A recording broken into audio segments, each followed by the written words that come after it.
अस्सलामु अलैकुम वरहमतुल्लाहि वबरकातुह। उम्मीद है कि आप सभी हजरात बखैर व आफ़ियत होंगे। आइए साथियों, आज हम हुरूफ़ तहज्जी का जो बक़िया था उसे पूरा करेंगे। तो कबल इसके कि मैं कुछ लिखूं और बताऊं, बराए मेहरबानी आप हमारे चैनल को ज़रूर सब्सक्राइब कर दें। इससे पहले वीडियो में जो 7 मिनट की थी उसमें हमने बताया था अलिफ से लेकर मीम तक कैसे लिखा जाए। अब हम बताएंगे नून से लेकर या तक कैसे लिखा जाए। नून लिखने के लिए आधी लाइन के ऊपर से लेंगे और ये गोल बनाते हुए लाएंगे, आराम से इसे उठा के छोड़ देंगे, बीच में एक नुक्ता दे देंगे, ये नून हो गया।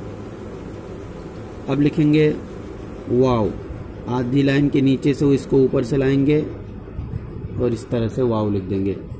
हा लिखेंगे, एक ये छोटी वाली हा, इसे लिख के दिखा देते हैं ताकि कभी अगर लिखने की ज़रूरत पड़े तो आप लिख लें। उसके बाद वो हा जो 2-3 हा से मिले हुए होते हैं उसे लिखेंगे।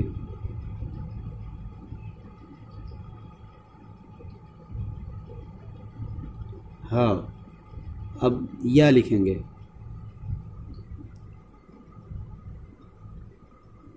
या, और ये लंबी वाली या। उम्मीद करते हैं दोस्तों आपको हमारी ये वीडियो अच्छी लगी होगी।